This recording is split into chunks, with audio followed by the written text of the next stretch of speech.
नमः पार्वती पतये हर हर महादेवा என்னாடுடைய சிவனே போற்றி எல்லாத்தவர்க்கும் இறைவா போற்றி ஸ்ரீ இசக்கியம்பிகா திருவடிகள் போற்றி போற்றி.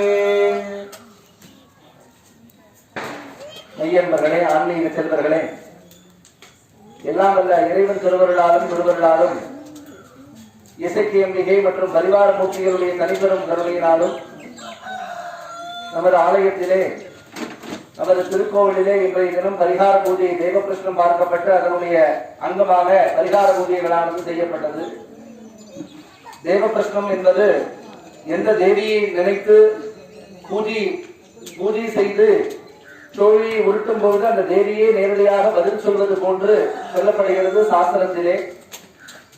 கேரளாவிலே கூட சபரிமலையிலே ஒவ்வொரு முறையும் ஆண்டுதோறும் மண்டல பூஜைக்காக மகர விளக்குக்காக திறக்கும் போது கூட அந்த தேவகிருஷ்ணம் பார்க்கப்பட்ட எந்த தோஷங்களாயிட்டு இருக்கோ அந்த தோஷங்களை எல்லாம் நிவர்த்தி செய்துதான் அந்த சன்னதியை திறப்பார்கள்.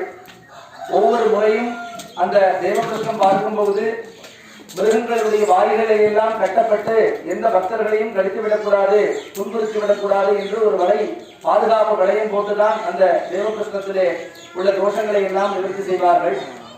இப்படி நம்மளுடைய கோவிலுக்காகவும் கடந்த 6 மாதங்களுக்கு முன்பாகவே தேவபிரஷ்னம் பார்க்கப்பட்டு முதல் முறையிலே அந்த பிரஷ்னத்தில் பாவத்தின்படி சில பரிகாரங்களை செய்தோம். 2வது முறை பிரஷ்னம் பார்க்கப்பட்டு அதிலேயும் சில குறைபாடுகள் இருந்தது, அதையும் செய்தோம். 3வதாக தேவபிரஷ்னம் பார்க்கப்பட்டு கடைசியாக இந்த பரிகார பூஜைகள், இந்த யாகங்கள் செய்ய வேண்டும் என்று உத்தரவின் பேரிலே இந்த குடும்பத்திலேயும் உங்கள் குடும்பத்திலேயும் உங்கள் ஜாதகத்திலேயும் உங்களுடைய வம்சத்திலேயும் இந்த கிராமத்திலும் இருக்கக்கூடிய எல்லா விதமான, இந்த ஊர்லையும் இருக்கக்கூடிய எல்லா விதமான தீய சக்திகளையும் பிரிகளையும், பில்லி சூன்யம், ஆபிதாரம், கண்திருஷ்டி முதலான தோஷங்களை எல்லாம் விலக்கி அந்த அம்பிகையினுடைய அருள் பேரருள் நமக்கு எல்லாம் பரிபூர்ணமாக தினம் தினம் நம்மளுடைய வாழ்நாள் முழுக்க கிடைக்கப்பெற வேண்டும், நம்மளுடைய அடுத்த சந்ததியினருக்கும் கிடைக்கப்பெற வேண்டும் என்ற ஒரு உன்னத நோக்கிலே இந்த கோவிலுடைய திருப்பணிகளை எல்லாம் செய்து மகா கும்பாபிஷேகத்தை செய்ய போகிறோம். கோவில் இல்லாத ஊரிலே குடியிருக்க வேண்டாம், ஆலயம் சொல்வது சாலமும் என்று சான்றோர் பெருமக்கள் சொல்லி இருக்கிறார்கள். அந்த வகையிலே ஒரு கோவில்ல தான் துஷ்ட சக்தி, ஒரு கோவில் இருந்தால்தான், ஏன் கோவில் இல்லாத ஊரிலே குடியிருக்க வேண்டாம் என்று சொன்னார்கள் என்றால், தெய்வ சக்தி இருந்தால்தான் அந்த இடத்திலே தீய சக்திகள் தலை தூக்காமல் இருக்கும். அந்த தீய சக்திகள் தலை தூக்கி விட்டால் ஊரிலே ஒருவரும் குடியிருக்க முடியாது.